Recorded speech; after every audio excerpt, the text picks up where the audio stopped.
if you can imagine being in charge of building an infrastructure so that 746 million people can travel around in cars sooner or later, you would have to make this decision that has just been made by the EU.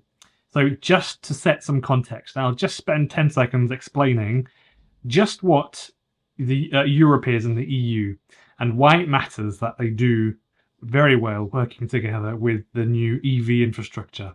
It's not a secret that I have a bit of a love for Europe, and that's why I really hope that they are able to work together to make it a better place for everyone who lives there. It's a really big deal because the population of Europe is 746 million people. China is 1.4 billion. The US is 332 million. So we're talking about the quality of life for hundreds of millions of people. Three of the happiest countries to live in year after year are located within the EU in Europe. And for a long time, Europe has set the standard for good quality of living. It's beautiful, great healthcare systems, generally clean, nowhere near as much poverty and crime as some other places in the world. So what I mean by this is that we aren't walking around to pick up bits of plastic, for example, in our bare feet as Europeans to sell so we can get a dinner tonight. And it's fair to say that it's facing massive, massive, massive change over the next 10 years for a few reasons that I won't get into. So we need all of these countries to work together to keep things coherent, functional, and moving forward. And moving across borders and being able to charge on road trips will make a big difference. I'll explain why, just so that people really kind of understand this.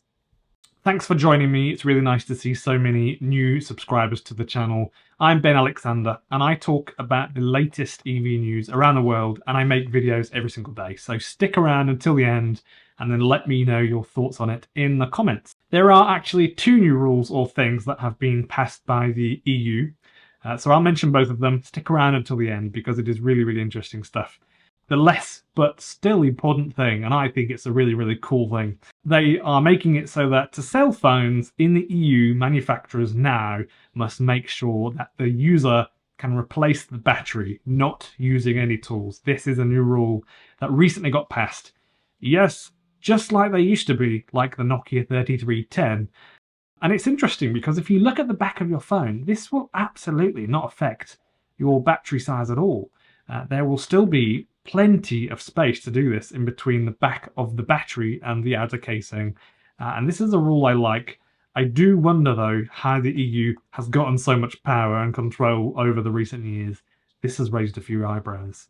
The next thing that has just been passed is fantastic because it's not a country by country thing where there won't be uniformity, for example. This is a huge network of chargers to be installed every 60 kilometers apart across Europe's 27 most important roads that connect the countries within the EU together. So in theory, everyone should be fine to go anywhere in Europe. Even in the smaller EVs with smaller batteries, like the original Nissan Leaf, if you are a person with much more patience than I do. There are some things to note, which we will go over now. Reliability and availability. So just like in the UK, where the government set a standard expectancy of charger uptime to be above 99% of the time. So far it hasn't worked though. The EU has done the same thing. So this is a really great thing, at least in theory. Another thing that has been decided is that each charging site should have at least 400 kilowatt total output capacity to be spread over multiple chargers by 2026. And then this will go up. So the total output will be 600 kilowatt per site spread over multiple chargers by 2028. I have to talk about the cost for people to use these because I think it's the elephant in the room, right? So they can either choose to screw you royally, be reasonable, or just be a bit cheap. So put it in the comments now what you think they will do. Most likely they will be some of the more expensive chargers in Europe. But of course, if you're going on a long road trip in Europe in your electric car at the minute, in the next few years, you'll probably be able to pay for a bit of extra electricity to go on your holiday or travel Doesn't mean you'll want to. I know this stuff costs huge money to install, but don't be fooled. The governments around us definitely all have bonkers money, and they do weird things with it every month. So at the very least, it's a positive thing that they're spending it on, I think.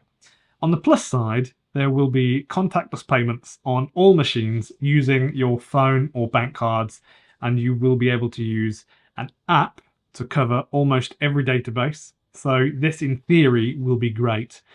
It almost certainly won't be as smooth as they say, but it is still good news. They're attempting to make things smoother for us. One of the real incentives to be doing this too is so the EU can meet its targets on greenhouse gas emissions by 2030. Europe is taking this really seriously.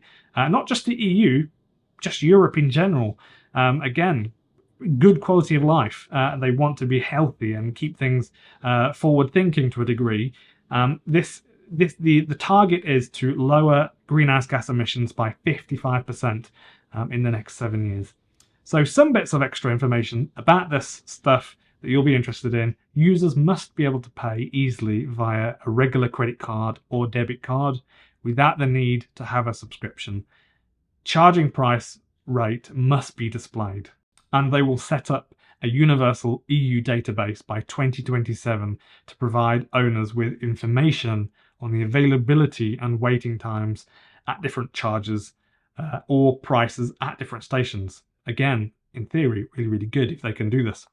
On all of the roads in the EU that are classified as main roads, not motorways, the rule is to have a station at least every 120 kilometres, which is also really, really good. So that's about 70 or so miles each. The Australian federal government has also joined with NRMA in a project costing more than 100 million Australian dollars to have a minimum of 2 charging stations across regional and remote areas in Australia. So this is great news. I think the sun also presents extra challenges here too. This is a bit of an issue because it's so intense. If you put a piece of red plastic, for example, outside in the sun on the east coast here, it will be pink within a month and brittle within 12 months. No question about that. That's how intense it is. So the cooling on chargers has to be great, so the chargers don't break or stop working or become temperamental, and so we can have a certain amount of trust that they are going to be working and running fine when we plan to stop and charge at them in the middle of our trips. I know that might sound a bit petty if you live in a bit of a cold climate, but it is so intense and it is relentless, and I honestly didn't realise just how bad it can be until I moved here. I've been to Greece and Spain a lot when I was a kid, and it is much worse than that, that's for sure. Thank you very much to the people that have joined on Buy Me a Coffee or Patreon or YouTube memberships. These are about $3 each. Links to these will be in the description below. And the easiest way to help is just by pressing the like button for me. And this shows YouTube that people are enjoying my videos. It's really good. Thank you. Remember to subscribe as well for my daily videos about EV news from around the world.